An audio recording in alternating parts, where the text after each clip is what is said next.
Hello everyone, welcome to another episode of Quick Talk. This is your host Farhan Ahmad. आज बात करते हैं जी Pakistan versus south Africa के second टी20 के बारे में, जो कि हम हार गए हैं, सीरीज़ भी हार गए हैं. मेरी प्रेडिक्शन सच होने वाली है तकरीबन. मैंने बोला था कि 2-1 होगा, 2 तो हो चुका है. अब देखना ये है कि तीसरे में 1 होता है कि नहीं होता है, या वाइट वॉश तो नहीं हो जाते. सो काफ़ी ज़्यादा बातें हैं वैसे करने के लिए. कुछ आज करेंगे, कुछ बचा के रखेंगे अपनी सीरीज़ ब्रेकडाउन वाली वीडियो के लिए. अगर हम स्टार्ट करते हैं ना, तो सबसे पहले तो मैं बात करना चाहूँगा साइम अयूब पे. साइम अयूब को मौका मिला ओपनिंग करने का, और साइम अयूब ने ये दिखाया है कि टी20 की ओपनिंग कैसे की जाती है. Mohammad Rizwan should take notes by the वे.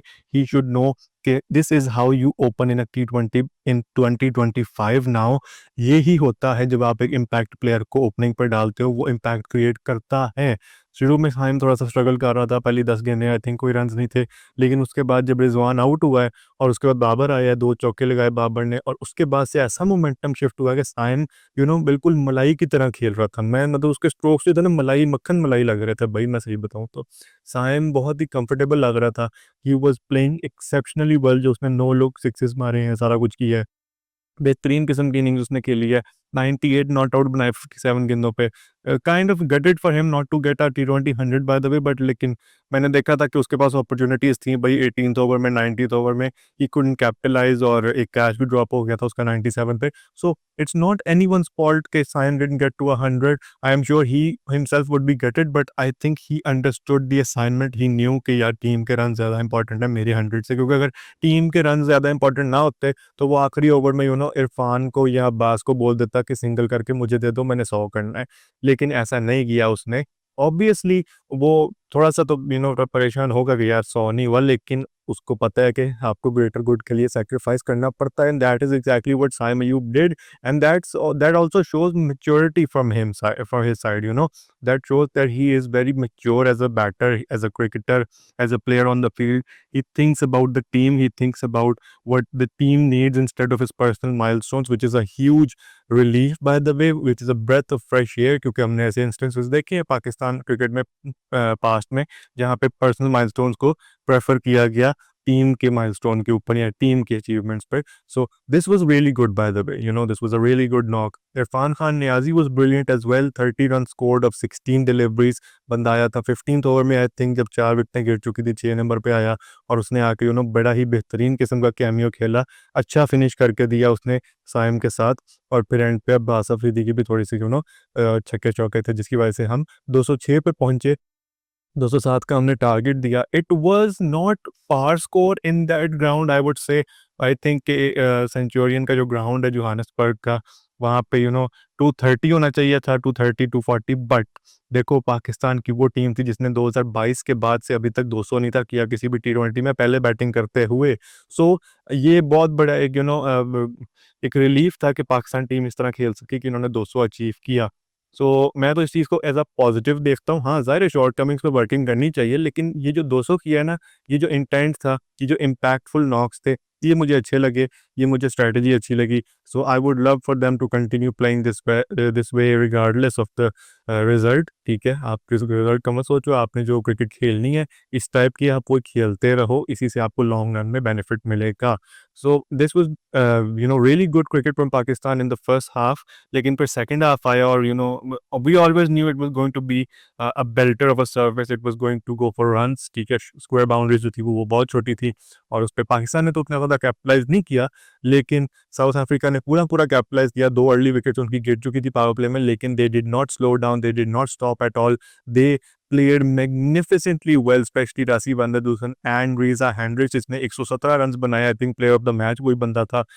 यार जबरदस्त किस्म की हिटिंग थी साउथ अफ्रीकन बैटर्स की तरफ से. और Pakistani bowlers were completely bamboozled. They had no idea where to bowl, how to bowl, which line and line to follow. They were completely out of their mind. ठीक है, especially Haris Rauf. Haris Rauf is our go-to bowler for wickets and everything, but he was getting hammered all over the ground, and I think he gave away, I think 50 runs in 4 overs, if I'm not mistaken. If I am making a wrong statement, please let me know in the comments. But I think he was really, really poor in this game, and he was poor in the first game as well. So I wouldn't get too much into it. He had a bad day. That's it. He has won us many games and everything. So let's just let him be cool and don't play him in the third T20. That's what I would say. Hasnain को खिला लो तीसरे में और कुछ लोगों को rest करवा दो. Or you already lost the series, so why not experiment a little bit more? You know, why not test your main players? So Haris Rauf की bowling बहुत poor थी, लेकिन some other bowlers were poor as well. Like Abbas was really poor. His slower ones were not working at all. And I would say that it wasn't a day for Abbas and Shaheen Afridi. Jahandad looked good for his power play spell. 3 overs उसने power play में करवा दिए थे. 2 विकेटें उसने pick कर ली थी. But after that, last over and everything, those were not good. ठीक है. Overall अगर हम बात करते हैं कि किसी की bowling अगर अच्छी भी थी तो it was Abrar Ahmed. Abrar bowled nice in my opinion. 4 overs, 29 runs, and that was a blunder on Mohammad Rizwan's captaincy. I believe कि उसने साइम अयूब से ओवर नहीं निकलवाया. अगर वो ओवर निकलवाता तो मे बी स्कोर में थोड़ी सी रन रेट में थोड़ी सी कमी आ जाती. साउथ अफ्रीकन के बैटर्स जो थे वो थोड़े से ट्रबल हो जाते, लेकिन उसने ऐसा नहीं किया. I thought that was a poor decision considering how well Abrar was bowling and how difficult it was to find boundaries of Abrar's deliveries. So I would definitely given a ball to Saim Ayub as well, but Mohammad Rizwan didn't do that. So that's on his part, I believe. जहाँ तक हम बात करते हैं match के and होने की, तो यार मैच आखिरी ओवर में तो आ गया था. I think it was but 6 runs needed off 6 balls. और यू कुड से कि अगर थोड़ी सी गेम अवेयरनेस अच्छी होती, थोड़ा सा शार्प होते फील्ड में, थोड़ी फील्डिंग अच्छी करते, थोड़ी सी बॉलिंग में कॉमन सेंस दिखाते, तो शायद ही हम डिफेंड भी कर लेते. लेकिन ऐसा नहीं हो सका ना भाई. बॉलिंग बहुत ही ज़्यादा टेरेबल थी. बैटिंग भी ऑन पार नहीं थी जैसे मैंने बताया, but still South Africa won the game and won the series. They were the better team. They were the better batting team, I would say. ठीक हो गया. बॉलिंग में तो उनको भी कुट पड़ी है ठीक ठाक, लेकिन बैटिंग में बहुत अच्छा. यही मैंने बोला था अपने सीरीज प्रीव्यू में कि यार जिस तरह से बैटिंग लाइनअप नजर आ रही है साउथ अफ्रीका की, batting will be the difference between the two sides in this series, and that's exactly what happened. South Africa has won the series due to their batting. First game में उनका जो Miller और लिंडा चल गया भाई, वो हमें लड़ गए थे.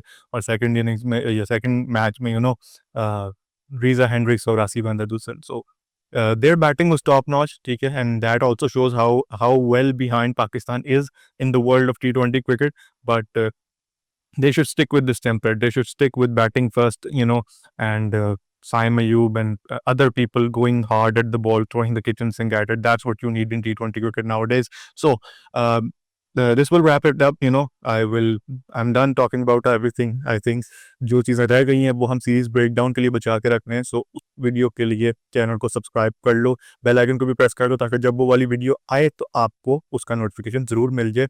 मैं मिलूंगा आपसे नेक्स्ट वीडियो में. तब तक के लिए बहुत सारा ख्याल रखना. अल्लाह हाफिज़.